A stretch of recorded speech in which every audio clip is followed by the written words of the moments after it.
What's your role in the film? I play a guy named Django. He's a protester, and he's pretty much the guy that keeps everybody's spirit up. Of course, protesting can be a heavy kind of thing, and he's all fun. He's even when they're getting arrested. He's keeping it live. He's keeping it happy. What were your thoughts of Seattle outside of doing the film? Did you get to hang out around town? I love Seattle. Seattle's a great town. I hate to say it, but I love overcast kind of places. It's moody, and I like it. That's the kind of thing I do.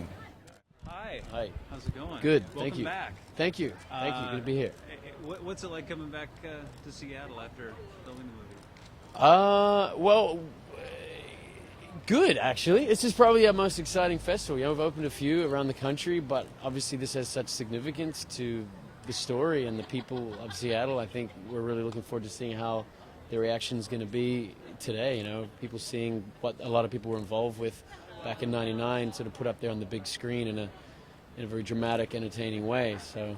Yeah. Yeah. I mean, was it interesting to talk with folks here in Seattle? Because obviously for folks that live here, it was a huge seminal event. Sure. Yeah. For you being a part of the recreation of that, I mean, what was the reaction that you got from folks that were involved or had a reaction to it? Generally, people were, I think, really happy that the issue was going to be brought back into public light. I think one of the things that the movie deals with is the fact that at the time of the event, a lot of the media coverage just tended to dilute what was really happening, and some of the issues were lost. I think a lot of the people particularly that were on the streets fighting for causes that wanted to make this world a better place, see this as an opportunity to get their voices heard, maybe years later, but I think it's more relevant now than ever, particularly what's been going on politically around the world. So I think there's a lot of support for this kind of movie in general, and obviously specifically the people of Seattle are really happy. So, on a lighter note, what do you think of our town? was that really heavy?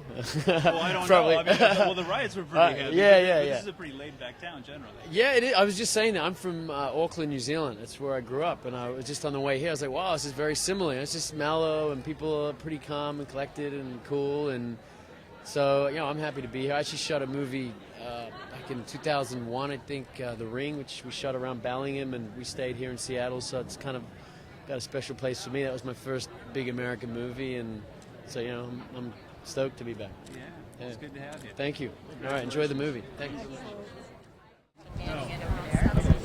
Hi, I've been to Seattle before, and my first impression coming here is that I got this really intense vibe of kind of like the voice of the introduction to the millennium. It was really interesting, but like grunge being this seemed like the home of grunge and the voice of the people and how easily they will go out and stand and say what they feel, and just walking around and hearing people talk to each other, from the janitor to like the kids in the street. It's just really interesting. This city, just walking around, you get a real sense of personality, of emotion, of people, of like real people. So The only other place I've ever felt that is New York. So it's a really cool place. So I probably like it not here. surprising that the WTO and what happened here would happen at a place like this, I guess. Not at all surprising, but definitely I wasn't informed before I read the script about the whole situation. I didn't even know that, half of the things that were occurring were happening. So for me, these past, 2.5 years have been just a research spectacle for me, just educating myself outside of mainstream media on so many subjects about the world, corporate issues, how, a little thing like butterflies or bees could affect our entire economy and affect our crops and affect what our kids are going to eat in the future. It's like absurd. Like we don't notice like the little things that, we do can affect the world. It's just cool. The role that I have in this film is one of the many protesters, around the world who dedicate their lives to informing people of the things that normal people don't know about. Like, I didn't know about this stuff until I read the script. So my character is basically one of those people who dedicates their lives, like many protesters, to informing, the masses on what's going on in the world behind the scenes of where your coffee comes from, where your sneakers come from, and where your food comes from, and how you should pay more attention to that before you purchase it because you have the power as a consumer kind of deal. It's just really interesting because to me, I like really didn't notice how much of a difference if every individual thought about that $5 that they have in their pocket and how they spend it, how they could affect the world.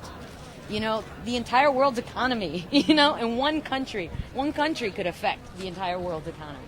And it's just absurd that the little things, you know, that I didn't know about before, that, you know, thank God Stuart Townsend came into my life, the director of the film, and introduced me to this whole new world of information I didn't know about before. Well, congratulations. Yeah, thank you. All right, enjoy the film. Cheers. Nice to meet you. Have a good one. Oh, excellent B-roll. Good stuff. Oh, excellent B-roll. Good stuff.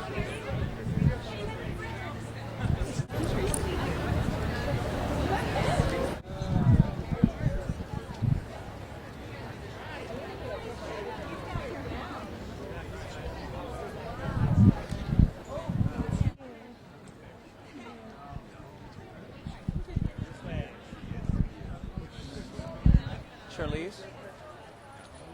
Hi, Charlie. Oh, my pleasure. Rixie?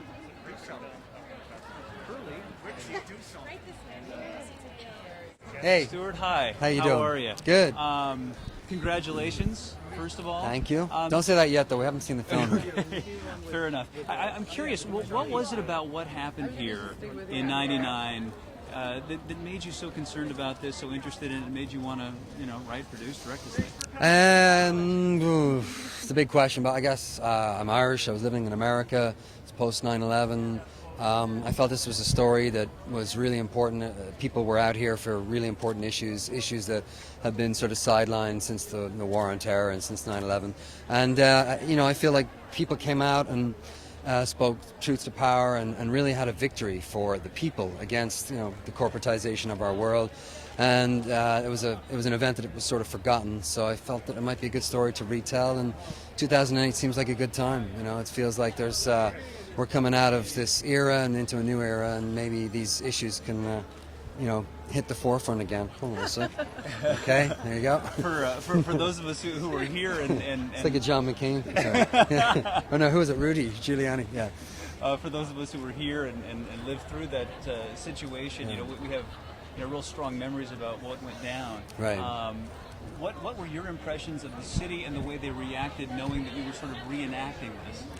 What were my impressions of the city? Yeah, or? of the city, how the reaction of the city was towards the project. Well, they didn't really have much inclusion. I actually wrote this in a room on my own. I didn't really contact anybody, activists or city. I just sort of did a lot of research on the internet and a lot of documentaries, you know, trolled through a lot of mainstream media and alternative media, and just wrote the script myself. I didn't really But when you came get any here input. for the couple of days Well, of shooting, people were great. When I filmed here, yeah, they people were great. amazing, really amazing. We're hanging out with police. They were telling me like, oh yeah, I was up on that building with the Secret Service, and it was really great. And I was a little worried, but they were really cool. So. Being involved in this story that you know, so many of us are intimately involved with, what was your impression in sort of reenacting that? Well, I liked my role because she's really like the outsider. She's, you know, she's not with the WTO or any of the delegates. She's not with the protesters. She just lives in Seattle. Had heard about the meetings taking place. Her husband is a police officer, so she's really just kind of caught in this world and gets thrown into it. And I, you know, one of my favorite things to do is to play characters who are kind of like fish out of water, or go through the fish out of water experience. And so Ella definitely gets to do that. What is the takeaway? What does the audience learn from this? No hogging up. Yeah, there's a lot of questions from me. Inspiration. we all Inspiration. question. You know, or it was also, you know, a lot of people, when I saw it, all I saw was riots and anarchists. There was no real context, you know. Once the windows started being smashed, the media focused on the spectacle. So I think the real story, in a sense, got a little lost. And so most people don't really remember why 50,000 people were out on the streets in the first place. And so it was a chance to sort of, you know, re-remember. And also for me, I'm Irish. You know, I thought it was a story about democracy, real democracy, and the limits and the meaning of democracy. So